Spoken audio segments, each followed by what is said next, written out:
Olá, boa noite.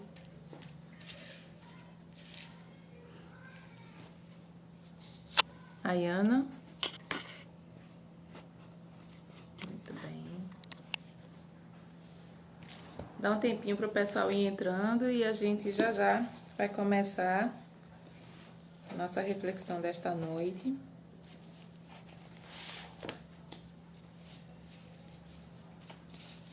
Tá me ouvindo bem? Se tiver, dá um sinal aí para mim, para que eu possa só me organizar nesse sentido, tá bom?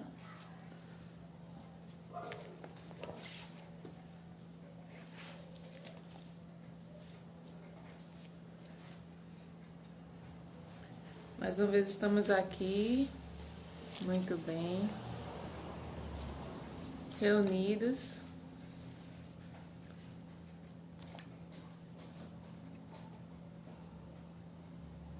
Ok, muito bem. Tá me ouvindo bem? Vocês estão me ouvindo bem? Se tiver, dá um ok aí pra mim, tá bom?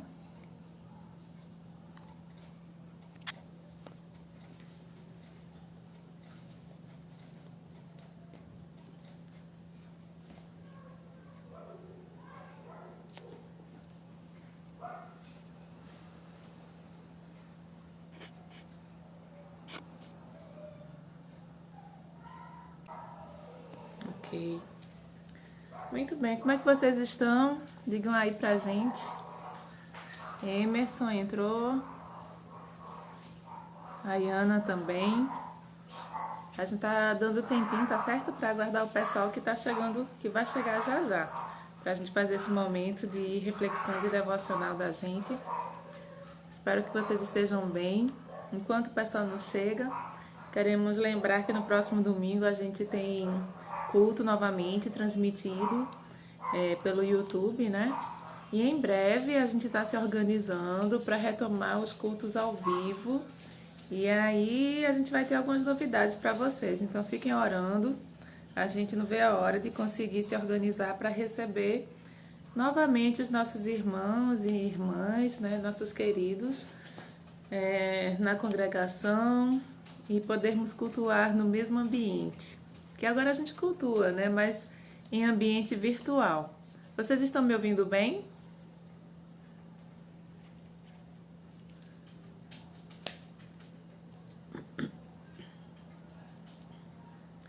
Muito bem. Vocês têm algum pedido de oração? Se tiver, coloca aí que a gente vai anotando esses pedidos para permanecer, né? Continuar fazendo intercessão em favor deles durante o resto da semana. E vocês também podem, se tiverem alguma dúvida, quiserem colocar algum comentário, serão muito bem-vindos para que a gente possa juntos, né, ir aprendendo as coisas maravilhosas que o Senhor tem para nossas vidas. Muito bem, tá chegando mais gente, glória a Deus por isso. Oi, Paixão, saudade de Paixão. Irmã Dalvirene, que coisa boa lhe ver por aqui, minha querida. Que Deus lhe abençoe, viu? Saudade da senhora também. Estava dizendo aqui antes de vocês chegarem que em breve, se Deus quiser, a gente vai poder retomar nossos encontros no santuário, né, para cultuar ao Senhor, sempre com muita cautela, com muita vigilância nessa questão da higiene, para que ninguém fique de forma vulnerável, né? Mas a gente espera em Deus conseguir em breve retomar os cultos, né? Pelo menos uma parte deles, e permanecer também essa transmissão ao vivo pelo YouTube, que tem sido tão bom.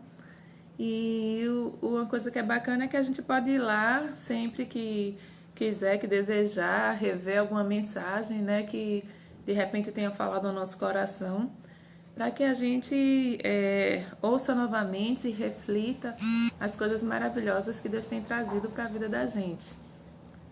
Não é não? Muito bem. Meninas, por enquanto eu acho que só tem meninas. Se vocês tiverem alguma dúvida, viu, algum pedido de oração, deixa aí pra gente poder estar fazendo uma oração de intercessão no final da reflexão, no final do momento. E também, se vocês tiverem alguma dúvida ou quiserem fazer alguma colocação, serão muito bem-vindas, tá bom? Estamos aguardando. Por hora, já vou pedir para vocês irem abrindo a palavra de Deus no Evangelho de João, capítulo 17, e a gente vai ler somente 5 versículos, tá? Vamos ler do 1 ao 5 e vamos conversar um pouquinho a respeito desse contexto e dessa mensagem que sempre tem lições preciosas para a vida da gente que é cristão. E aí, antes de começar, a gente vai orar a Deus. Não deixe de colocar o seu pedido aí de oração para o final a gente interceder pela sua vida e de sua família, tá bom? Então feche os olhos e vamos orar juntos, ok? Pai bendito, nós queremos primeiro te agradecer a tua fidelidade, a tua bondade, o teu cuidado conosco. Queremos agradecer, Pai, porque o Senhor tem ouvido e tem respondido às nossas orações, porque o Senhor tem derramado da tua cura, tem preservado nossa vida, e isso é motivo de grande alegria e de muita gratidão, Senhor. Queremos também te apresentar a vida das pessoas que estão enfermas, das pessoas que têm padecido, ó Deus, por causa da escassez, por causa da privação, ó Deus, de bens, de alimentos, alguns, de saúde. Então queremos pedir que a tua misericórdia seja derramada sobre a vida dessas pessoas. Peço que o Senhor esteja visitando os hospitais, visitando os enfermos, ó Deus, que o Senhor esteja visitando as pessoas enlutadas, que perderam seus queridos para essa doença ou para outras doenças também, mas que estão vivendo esse momento de tristeza, ó Deus, de grande pesar por causa do luto. Queremos ainda, Senhor, colocar diante de Ti a vida da nossa igreja e pedir que o Senhor continue sustentando cada membro, cada congregado, cada amigo e amiga que visita a nossa igreja, para que eles continuem com desejo ardente nos seus corações de aprender mais da Tua palavra e de buscar mais a Tua face. Ó Pai bendito, nós ainda queremos Te apresentar a vida das pessoas que estão passando por um momento de desemprego, angustiados, sem saber o que vão fazer nesses dias difíceis, ó Deus, sem saber como levar a comida para dentro de casa, sem saber como levar o sustento. Que a Tua provisão alcance a vida dessas pessoas, ó Deus, e que o Teu Santo Espírito os console e os dê inspiração para que possam criar, a partir desse momento difícil, oportunidades, ó Deus, para crescer e se desenvolver de forma profissional. Nós pedimos a Tua ajuda, Senhor, pedimos que o Senhor esteja com as mães, né, que às vezes se aperreiam por causa dos seus filhos, que sofrem junto com eles, Deus. Nós oramos nesse momento e contamos com a Tua ação na vida de cada uma dessas pessoas que nós apresentamos a Ti e oramos no nome de Jesus. Amém. Muito bem. Chegando mais algumas pessoas. Irmãos e irmãs, né, queridos, vamos abrir a palavra do Senhor no capítulo 17 de João, né, do Evangelho de João, e a gente vai ler 5 versículos somente e depois a gente vai conversar um pouquinho a respeito deles, tá bom? Então a palavra do Senhor nos diz assim: Tendo Jesus falado estas coisas, levantou os olhos ao céu e disse: Pai, é chegada a hora, glorifica a Teu Filho, para que o Filho te glorifique a Ti. E assim como lhe conferiste autoridade sobre toda a carne, a fim de que Ele conceda a vida eterna a todos os que lhe destes. E a vida eterna é esta, que te conheçam a Ti, o único Deus verdadeiro, e a Jesus Cristo a quem enviaste. Eu te glorificarei na terra, consumando a obra que me confiastes para fazer. E agora, glorifica-me, ó Pai, contigo mesmo, com a glória que eu tive junto de Ti, antes que houvesse mundo. Amém, irmãos? Então, muito bem. Eu espero que você também possa fazer essa leitura, mas não fazer apenas, né? Depois que terminar esse momento, esse encontro da gente aqui, que você possa continuar meditando a respeito, né, de todo esse texto e anotando, se puder, faça algumas anotações de aplicação para a sua vida. Eu fiz algumas anotações também de coisas que são importantes para mim e que eu vou poder aplicar na minha vida, tá bom? Então, a primeira coisa que a gente vai pensar a respeito desse início, né, do início desse capítulo, é tentar entender um pouquinho do contexto. Nesse momento, Jesus estava conversando com os seus discípulos, a partir do capítulo 13 de João. Jesus se reúne, né, na noite, naquela fatídica noite em que ele foi traído e foi levado preso pelo Império Romano, pelos soldados, né, e também pelos mestres da lei que estavam ali aguardando para receberem ele, né, os fariseus e tal. Então, naquela noite, Jesus, antes de sair daquele recinto, antes de ir orar e tudo mais, Jesus, ele se reuniu com os seus discípulos e foi ali que aconteceu a última ceia, em que ele deu as palavras finais e ele falou acerca do Espírito Santo. Ele deu palavras de consolo, né, para os seus discípulos, porque ele sabia o que estava esperando por ele, embora que os discípulos, mesmo sabendo, tendo uma noção de tudo que ele já havia falado a respeito do que iria acontecer, os seus discípulos não tinham exatamente essa convicção de tudo que iria acontecer, da turbulência daquele momento que viria a partir, né, do final daquela noite. E então o evangelista, né, João, ele gastou aqui 3 capítulos, destrinchando esse momento com bastante riqueza de detalhes, com a fala bem expressiva, bem extensa de Jesus Cristo, né? E por fim, aqui no capítulo 17, a gente tem uma oração sacerdotal de Jesus Cristo. E essa oração, ela toma todo o capítulo. E aí vocês podem conferir em casa. A gente vai falar um pouquinho sobre esse início. E o pastor Jades, ele deve dar seguimento na próxima quarta-feira a partir do versículo 6. Então, só para a gente entender que contexto foi esse. Então, finalizando tudo aquele, depois que ele fez as palavras de despedida, como vocês conferiram na última quarta-feira, né, com o pastor Jades, Jesus, ele começa uma conversa com Deus. Não sei se você se lembra, mas se não lembra, vamos lembrar. Jesus Cristo, ele tinha o hábito de orar, ele tinha o hábito de falar com Deus. Talvez para a gente seja um tanto estranho pensar, poxa, ele não era Deus, então por que ele estava sempre nessa conversa, nessa interação com o Pai? Ele tinha prazer de estar na presença de Deus. Ele se sentia fortalecido enquanto ser humano, sempre que ele acessava a presença do Senhor e derramava sobre ele todas as suas inquietações, todas as suas angústias. Quando a gente vai olhar ali a oração no Getsêmani, a gente vê que sofrida é aquela oração, aquela conversa com Deus, né? Naquele momento que ele chega a suar sangue, né? Naquele momento de muito estresse, de grande estresse, Jesus, ele coloca diante do Senhor todas as suas angústias, todas as suas inquietações, os seus medos, né? Por incrível que não é o medo humano que a gente tem, mas é o medo natural de que leva a gente a se proteger, a evitar as coisas que podem nos ferir. Isso é um medo natural que já nasce junto com a gente. Então a gente tem essa tendência de desenvolver esse temor, né? Não diria nem que não chega a ser uma coisa que a gente considere uma fobia ou algo assim. Mas ele colocava sempre diante de Deus aquilo que humanamente estava além dele. E mais uma vez Jesus chega para Deus e começa a fazer algumas colocações.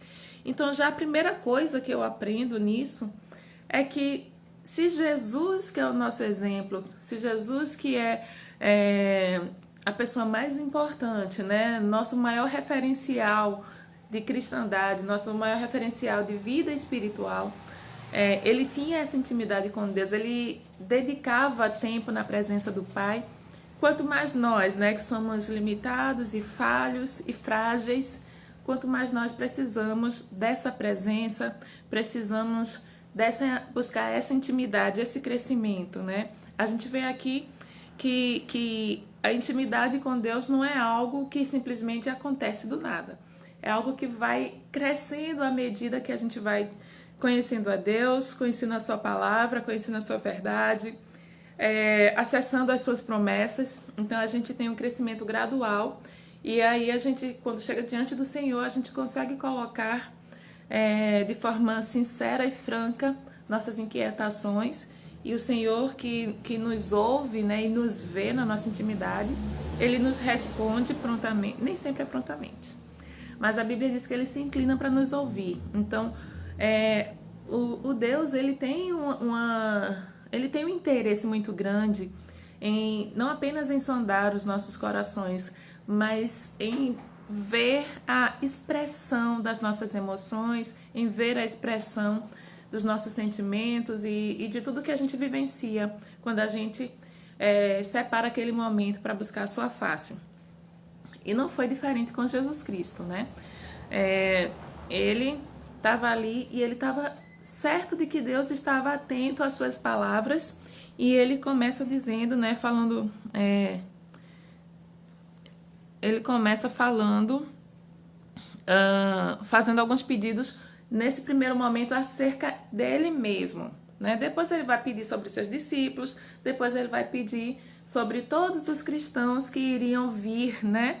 Até nós estávamos inseridos na oração de Jesus Cristo, mas nesse primeiro momento ele pede por si.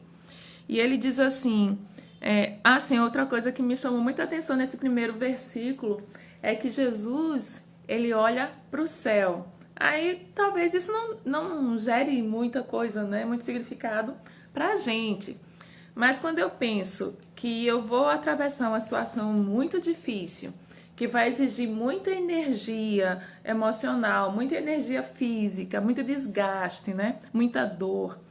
Então eu vou procurar estar próximo da pessoa que me gera confiança, que me gera segurança, em quem eu encontro proteção. Então, esse gesto de Jesus de olhar para o céu, né, que tendo falado estas coisas, levantou os olhos ao céu e disse. Esse gesto de Jesus de olhar para o céu, no meu entender, é um gesto de quem tem confiança, né, e procura alguém em quem ele confia, em quem ele tem a segurança. E isso me leva a pensar que nós também devemos colocar a nossa confiança e a nossa segurança em Deus, né? Nesse gesto de olhar para o céu, nem sempre a gente vai poder olhar para o céu, mas quando o nosso coração estiver contrito, então a gente pode se derramar na presença do Senhor e colocar diante dele todas as nossas angústias e inquietações, como Jesus estava ali fazendo, né? E é um ensinamento para a gente, buscar quem oferece segurança para o dia da angústia. E aí, para que a gente tenha confiança de que essa pessoa de fato oferece segurança, a gente precisa conhecê-lo. A gente não se sente seguro ao lado de alguém que a gente não conhece, não é verdade? Quando a gente está andando na rua, se a gente se depara com alguma situação de perigo, de risco, a gente vai buscar ali naquele contexto qual o lugar, qual a pessoa que traz segurança para a vida da gente, que traz conforto. E é ali que a gente vai procurar se abrigar. Então, vamos procurar nos abrigar nos braços do Senhor, debaixo das suas asas, né? Eu gosto muito dessa ilustração de estarmos debaixo das asas do Senhor, né? E o salmista, ele foi muito feliz quando fez essa colocação, porque Deus, ele nos dá essa ideia de proteção, né? De estar realmente nos acolhendo e nos protegendo. Para o momento de prévia, né, do que iria vir, Jesus precisava ser acolhido, Jesus precisava de fato estar perto de quem oferecia segurança para ele, e era perto do próprio Pai. Por isso que ele chega e fala para Deus, olha para o céu e se dirige a ele. Dando seguimento, ele diz, Pai, é chegada a hora, glorifica teu filho para que o teu filho te glorifique a ti. Então, a gente deve pensar que Jesus, ele faz essa oração como sacerdote, né? Espiritualmente, a gente diz que Jesus é o sumo sacerdote, ele é o sacerdote mais importante. E Paulo, ele traz a ideia de sacerdócio universal de todo crente, né? Então, quando ele traz essa ideia, ele está dizendo que nós também somos sacerdotes e sacerdotisas, né? mas todos nós estamos debaixo da autoridade de Cristo. Então, quando ele eleva essa oração, ele está falando de alguém que recebeu uma missão de Deus, que foi obediente até o fim, até a morte, e morte de cruz, e sempre a Bíblia salienta essa morte de cruz, e já já a gente vai falar um pouquinho sobre isso. E dentro dessa obediência, ele fez tudo o que precisava fazer, ele cumpriu todas as etapas da sua missão. Quando Jesus chega na cruz, ele completou perfeitamente tudo que ele veio fazer aqui na Terra. Então, o que é que a gente já pode aprender com isso, né? Que quando a gente se coloca diante de Deus, a gente se propõe a ser servo e a obedecê-lo e cumprir as etapas que o Senhor propõe ao nosso coração, não é? E Jesus, ele conseguiu fazer isso com perfeição porque ele era perfeito, ele foi perfeito, ele é perfeito. Nós não somos, mas temos ele como referencial para nos nortear, né? E para olharmos para ele e buscarmos nele esse espelho, nesse exemplo, para que nos tornemos também perfeitos. E aí, dando seguimento, ele diz assim, glorifica teu filho, para que teu filho te glorifique. Ele seria glorificado na cruz. Jesus, ele se entregou voluntariamente, mas humanamente, olhando para toda aquela circunstância, nós sabemos que Jesus foi levado, foi preso injustamente, foi levado, foi torturado, depois foi assassinado pelo Estado, né? Que no caso, naquela época, era o governo romano em parceria com as autoridades religiosas da época, que eram os fariseus. E aí, na sua morte, ele foi glorificado, mas na sua ressurreição, ele não apenas foi glorificado, mas o Senhor também foi glorificado. O próprio centurião, quando viu, quando Jesus dá aquele último grito, né, o seu último suspiro, e diz, né, está consumado e tal, e Senhor, né, recebe a minha alma e tal. Então o centurião vê o fenômeno natural, porque quando Jesus morre, todo o universo sente aquele ato. Embora a gente nem sempre valorize a morte de Cristo, nem sempre a gente valorize a entrega de Jesus Cristo, mas o universo, né, se expressou em relação àquela atitude do Senhor, do Deus vivo, né, encarnado em Jesus Cristo. Então, houve um eclipse, a terra treme e ali sim, né, o véu do templo se rasga e tal, e o centurião olha para Jesus Cristo e diz, verdadeiramente esse é o Filho de Deus. Então tudo aquilo que ele ouviu falar, ele percebe que não era apenas boato, não era apenas um fato, né, inventado, um folclore, mas aquilo de fato era verdade. Ele não conseguia compreender que de fato Deus tinha se entregue como ato de amor. E ele diz aqui, assim como lhe conferiste autoridade sobre toda a carne, a fim de que ele conceda a vida eterna para os que me deste. Jesus é glorificado através de todos aqueles que se entregam a ele, de todos aqueles que seguem a Deus e se colocam disponíveis para serem transformados, redimidos, né? E se tornarem novas criaturas. E a partir daí, cada uma dessas pessoas passam também a glorificar o Pai. Mas isso só é possível por causa do ato de entrega e do ato de amor de Jesus Cristo, quando ele se coloca naquela cruz por amor a mim e a você. Então, nisso ele é glorificado, mas também nisso ele tem toda a autoridade. E vamos dar seguimento. E ele diz, e a vida eterna é esta, que te conheço a ti, o único Deus verdadeiro, e a Jesus Cristo a quem me enviaste. Deixa eu só dar uma olhadinha aqui. Sim, ainda falando um pouquinho sobre a autoridade, essa autoridade de Jesus Cristo que é dada por Deus, né? A Bíblia diz lá em Hebreus que Deus colocou o nome de Jesus acima de todo nome. E diante dele, todo joelho deve se dobrar e toda língua deve confessar sua autoridade. Deve confessar que ele é rei, né? Que ele é Senhor.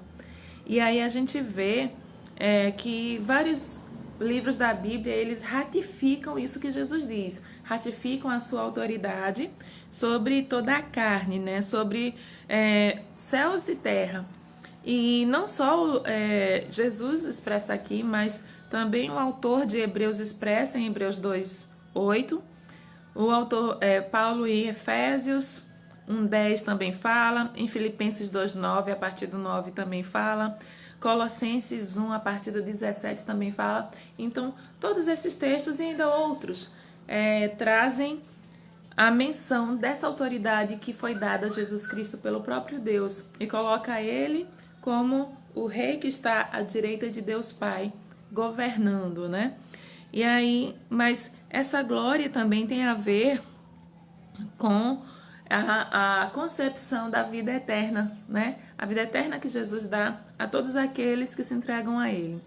E aí, essa vida eterna acontece, segundo esse texto, quando nós temos o conhecimento de que Deus é o único e verdadeiro Deus e que Jesus Cristo também e é o Filho de Deus, aquele a quem Ele enviou. E sobre essa questão de conhecer a Deus, não tem melhor jeito de conhecermos a Deus e ao seu amor através da sua palavra. Claro que é importante se fazer uma interpretação fiel, né, das Escrituras. É importante conhecermos sua origem, conhecermos os originais, porque às vezes as várias interpretações nos levam a ter um caminho tortuoso, né, nesse conhecer a Deus. Às vezes a gente é levado por algumas doutrinas que confundem a nossa mente e que nos impedem de ter, de fato, uma intimidade maior com o Senhor. Mas aí é imprescindível que haja essa ação, né, dos cristãos na busca de Deus, na busca desse conhecimento, desse aprofundamento, dessa intimidade com Ele. Mas também não tem nenhuma forma de conhecer a Deus, não teria nenhuma forma de conhecê-lo sem que Ele se revelasse. A Bíblia diz que o Senhor, Ele revelou-se e por conta dessa revelação nós podemos ter entendimento acerca dele. A Bíblia nos traz algumas das suas características e uma das mais conhecidas, né, e que às vezes a gente não consegue reproduzir, é o amor. 1 João, capítulo 4, ele fala bastante sobre isso.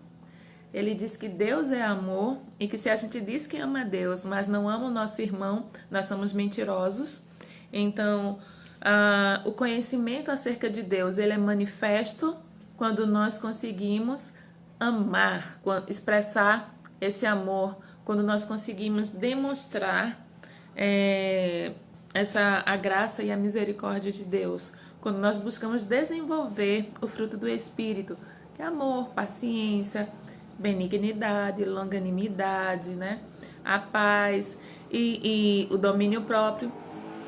Então, quando a gente busca desenvolver o fruto que o Espírito Santo nos dá, então nós estamos avançando nesse conhecimento de Deus.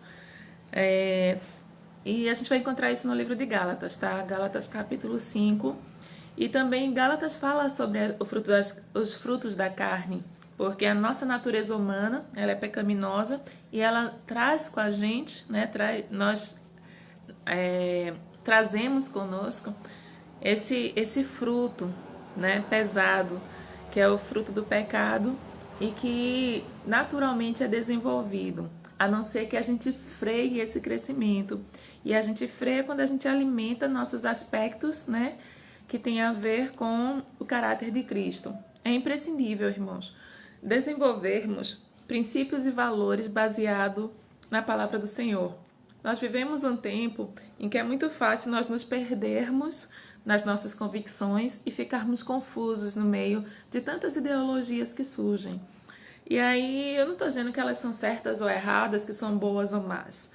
Eu estou dizendo que algumas delas podem gerar confusão no nosso entendimento, e manchar, né, a forma como nós percebemos a presença de Deus e de repente nos afastar do Senhor. Então precisamos basear nossa visão acerca das ideologias, acerca dos movimentos que tem por aí. Nós temos que olhar pelo filtro da palavra de Deus e não ao contrário, não pegar os movimentos e as ideologias e tal e filtrar para poder ler a Bíblia. Porque em toda a Escritura nós percebemos um Deus que é justo. Percebemos injustiça? Sim, porque a Bíblia é composta por personagens humanos e falhos, que ao longo de suas vidas cometeram erros e erros que afetaram gerações, como por exemplo, quando Abraão não quis esperar, né? Porque esperar é difícil. Eu não estou justificando nem nada, mas Abraão, na decisão dele de deitar com a concubina de Sara e gerar um filho, ele também criou a partir dali toda uma nação que se desenvolveria e é uma nação que até hoje está em atrito com os judeus. E não é por isso que a gente não deve amar os árabes, não. Devemos amá-los sim, orar por eles de forma fervorosa, até porque na religião muçulmana, né, a grande parte dos árabes são de religião muçulmana, eles querem encontrar Deus, eles querem também essa iluminação e querem também essa salvação, e eles creem, né, que encontraram. E são muito fiéis àquilo que eles creem, aos seus princípios e valores. Quando o menino nasce na cultura muçulmana, ele imediatamente é apresentado a Alá. E a gente, às vezes, nem conhece o Deus que a gente adora, então como é que a gente vai apresentar ele para outras pessoas, né? Nós precisamos também apresentar esse Deus aos nossos filhos, às nossas crianças, gerar valores cristãos, valores bíblicos no coração dos nossos filhos. E que valores seriam esses, além do amor que já foi falado, né? Nós temos a lealdade, nós temos a compaixão. Uma das características que eu mais amo em Jesus Cristo é a sua compaixão pelo necessitado, pelo que está em sofrimento. Eu sempre me emociono quando eu leio aquelas passagens que falam que Jesus olhava para as pessoas que eram marginalizadas na sua época e ele olhava nos seus olhos, ele via a sua dor e ele trazia um refrigério para a alma daquelas pessoas, né? E a partir dali ele gerava uma transformação no corpo, porque ele curava a carne que às vezes era traumatizada, a carne que era doente, a carne que era deficiente, mas ele também curava a alma e o espírito daquelas pessoas. Quantos leprosos, né, Jesus não devolveu para o convívio da sociedade, da sua família, do seu trabalho? Quantos coxos ele não fez andar, e quantos surdos ele não fez ouvir, quantos, né, aleijados, né, ele fez levantar, e quantos endemoniados ele curou. Então, Jesus era sempre cheio de íntima compaixão pelo sofredor. E isso é um desafio para a gente. Um dos desafios, né, do cristão nessa jornada de conhecer a Deus, de conhecer a Cristo, né, é buscar a ser como Ele, a se encher também de compaixão por aquele que está em sofrimento, por aquele que está abandonado, aquele que foi rejeitado. E é difícil, porque às vezes nós vivemos numa estrutura social que nos impede de olhar o outro, de enxergar o outro com os olhos de Cristo. A gente às vezes é acostumado a olhar o outro com os olhos do preconceito, com os olhos da rejeição também, do abandono também. Principalmente quando nós fomos abandonados, quando nós fomos rejeitados ou preteridos, né? Então a gente, de modo geral, desenvolve grandes traumas emocionais que às vezes nos impedem de desenvolver aspectos que têm a ver com Jesus Cristo e com a sua mensagem. Por que a mensagem de Jesus era tão impactante e arrastou tantos seguidores, né? Por que a mensagem de Jesus era tão revolucionária e incomodava os poderosos? Porque tocava onde a razão, a lógica e a ambição humana não podiam tocar. Enquanto muitos religiosos, não eram todos, mas muitos religiosos daquela época estavam ali corrompidos e dentro dessa corrupção estavam extorquindo a sociedade, uma sociedade que já estava empobrecida, que já estava marginalizada e completamente subjugada pela força militar romana. Jesus traz uma mensagem de libertação, de inclusão. Ele pegava aqueles que eram invisíveis dentro daquela sociedade e ele colocou essas pessoas dentro do reino de Deus e os chamou de irmãos e irmãs. E disse que os seus irmãos e as suas irmãs eram aqueles que faziam a vontade de Deus. Então veja que desafio para a vida da gente. Conhecer a Deus é muito mais do que decorar textos, é muito mais do que você usar jargões, né, gírias cristãs, evangélicas, gospel. É muito mais do que isso. É manifestar em suas ações os princípios e os valores que Jesus Cristo tinha e que a Bíblia traz de forma bem clara para a vida da gente. Então, conhecer a Deus é buscar uma intimidade relacional. Sabe aquele texto de Mateus que diz que a gente deve entrar no nosso quarto, fechar a porta e falar com Deus em intimidade? E a Bíblia diz que quando a gente faz isso, na nossa particularidade, o Senhor nos vê, não é? Então, essa intimidade deve ser buscada.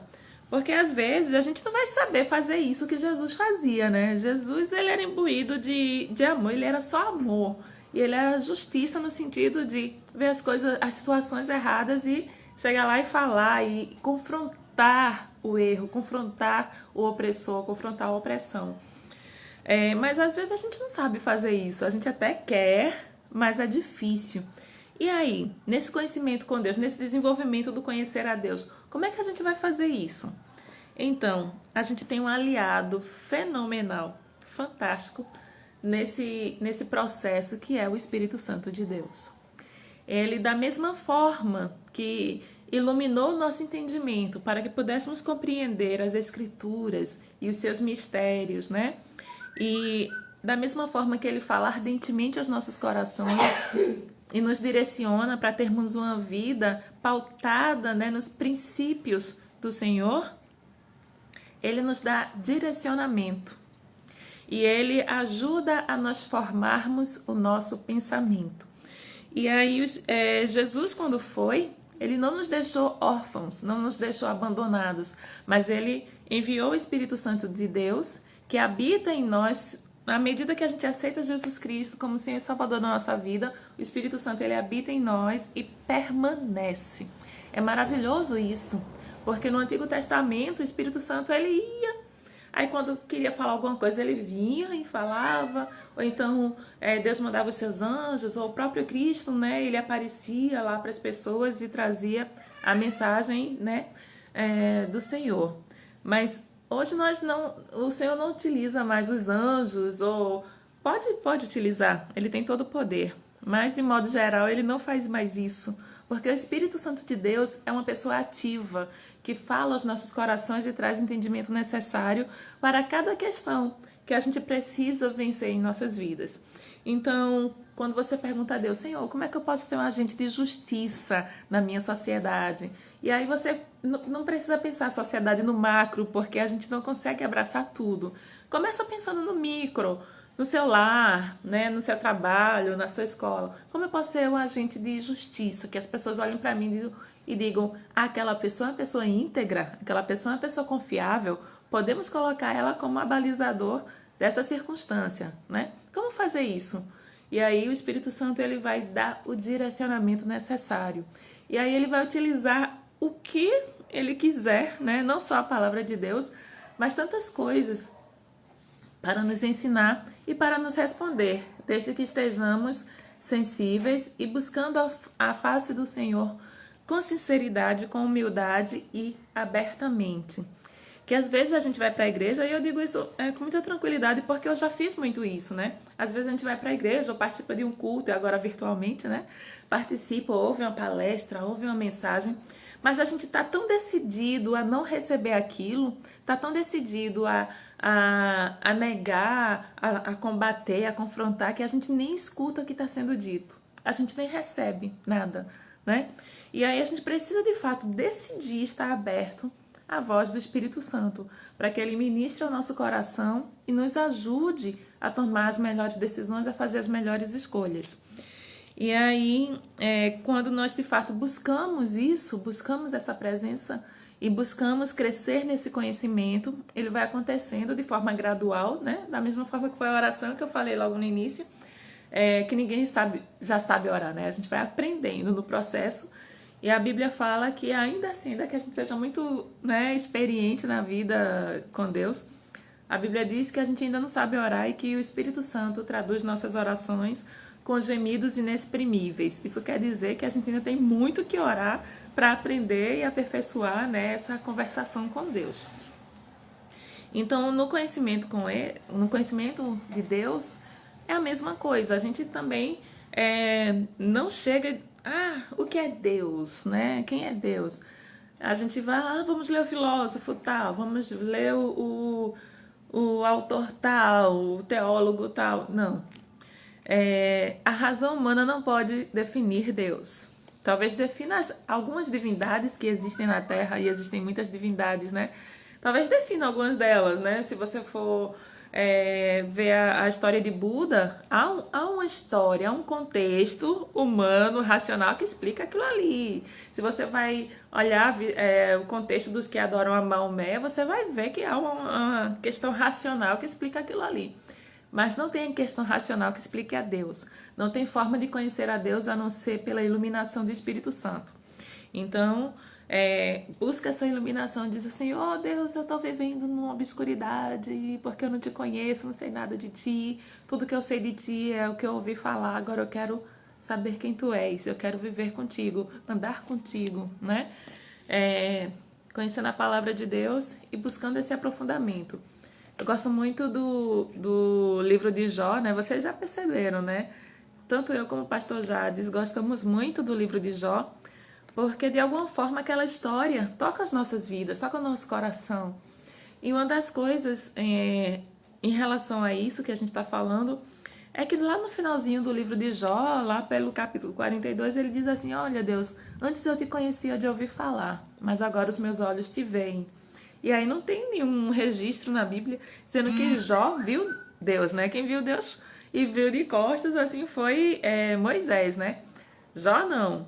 Então, mas Jó disse que seus olhos podiam ver a Deus. E aí, por que os olhos de Jó viam a Deus?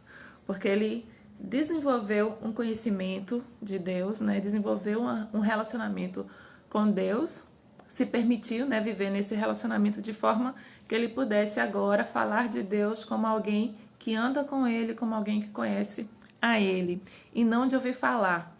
Então, irmãos, eu já conheci muito a Deus de ouvir falar, né? Da experiência de fulano, do irmão Beltrano, que fala e que não sei o quê. É legal, e eu acredito que ele fala mesmo, e que ele faz tudo aquilo que as pessoas dizem.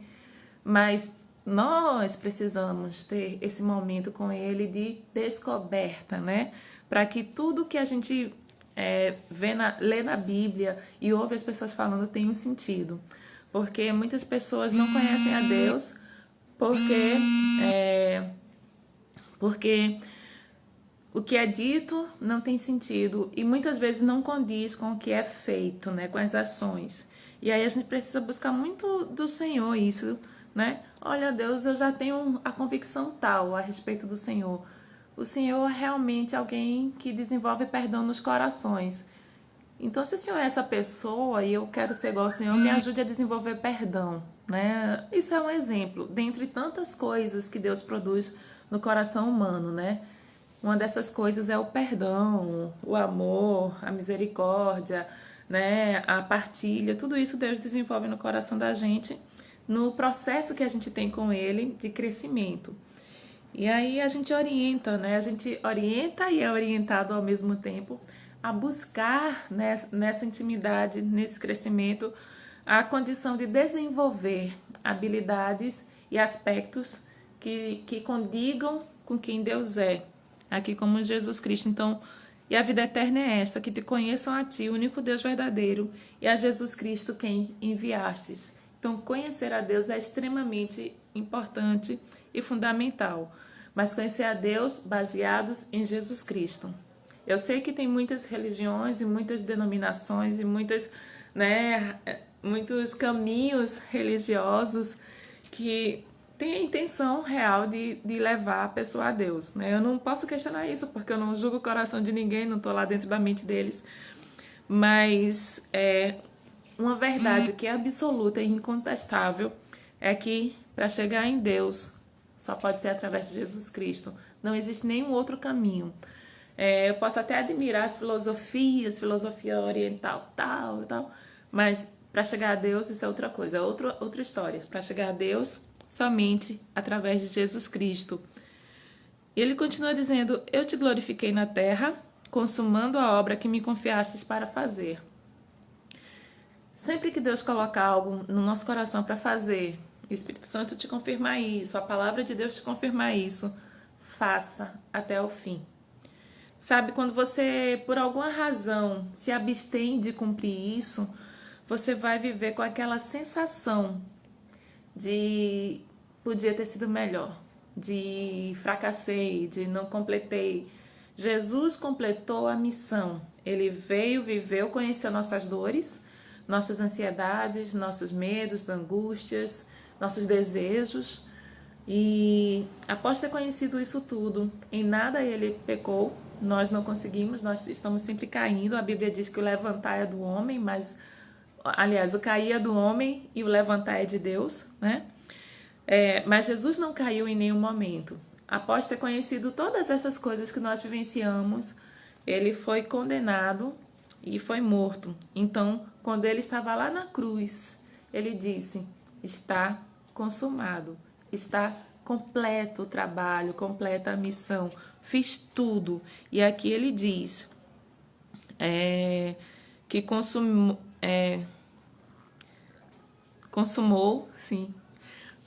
a obra que foi confiada a ele para fazer.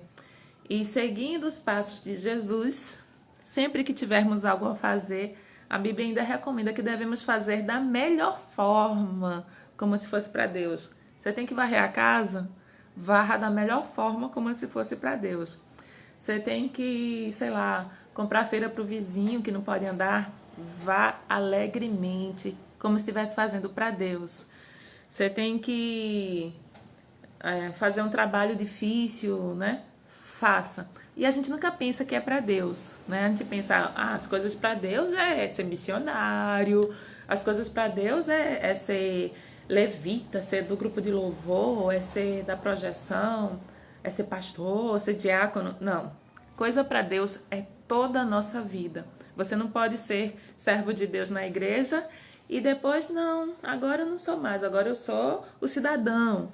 A gente é um monte de coisa, a gente é cidadão, a gente é, sei lá, do movimento negro, a gente é, né? Mas em tudo isso, a gente primeiro tem que ser servo de Deus, tem que ser cristão.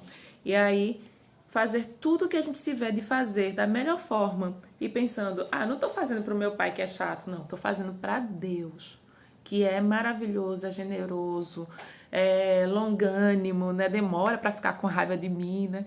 Então, todas essas coisas eu preciso sempre pensar e priorizar, sabendo que o que eu estou fazendo não é para agradar pessoas. As pessoas vão se agradar como consequência, mas é primeiramente para agradar a Deus. A gente tem ainda mais 10 minutinhos, vamos lá. E por fim, né? Deixa eu ver. E agora, no verso 5, né? Quem chegou depois, minha gente, a gente está no livro de João, capítulo 17, e agora eu estou indo para o verso 5, que é o último verso que a gente vai tratar aqui no dia de hoje. Ele diz: e agora glorifica-me, ó Pai, contigo mesmo, com a glória que eu tive junto de ti, antes que houvesse mundo. E aí, diante do desafio que Jesus estava encarando, o desafio da cruz, ele precisava perceber que estaria sendo glorificado com a glória não humana, mas a glória de Deus, que era partilhada com ele quando ele estava com o Senhor antes da fundação do mundo. A gente sabe que quando o mundo foi criado, a gente, e Deus disse, né? E Deus disse, mas quando tem ali Deus disse, entenda que é Deus Pai, Deus Filho e Deus Espírito Santo. O trio estava ali junto, decidindo tudo, tomando as resoluções, dando os apontamentos, definindo que a humanidade ia ser a imagem e semelhança de Deus. Então, a glória estava sobre eles. E Jesus, para se tornar homem, ele abriu mão da sua glória, ele abriu mão do seu reinado de forma temporária e se encolheu, né, para caber dentro de um corpo humano, dentro de um bebê, e a partir daí viver como a humanidade viveu e poder, enfim, experimentar tudo que nós vivenciamos. E aí ele queria, naquele momento, perceber um pouquinho daquela glória, a glória que eles conhecia enquanto Deus, a fim de poder suportar o que estaria por vir, né? E às vezes a gente vai precisar experimentar um pouquinho das coisas de Deus para poder suportar tudo que está por vir em nossa vida. A gente pensa que quando se tornar cristão, vai ser tudo mil maravilhas, mas isso é uma falácia de alguns religiosos. O que a Bíblia diz, o que o próprio Cristo diz, é que nós teremos aflições, mas isso não deve desanimar o nosso coração.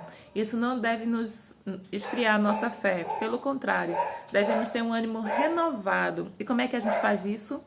Alimentando positivamente o nosso pensamento. Porque é através do pensamento que a gente vai definir toda a nossa forma de viver. E aí, no Senhor, né, que vai nos ajudar a fazer essa construção de pensamento de forma saudável e eficiente, ele também vai nos ajudar a suportar os dias difíceis, suportar as dores e vencer. É maravilhoso perceber que Jesus nos fala que nele nós somos mais do que vencedores, né? Porque apesar dos sofrimentos da vida, nós temos essa perspectiva de ser vitorioso. Quando nós aprendemos com os problemas, nós das crises temos, né, os insights para criar novas oportunidades.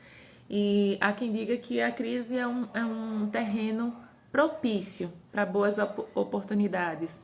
Às vezes você está ali sem saber como fazer a renda chegar e de repente você descobre uma forma de trabalhar e produzir renda sem precisar estar no emprego formal, digamos assim.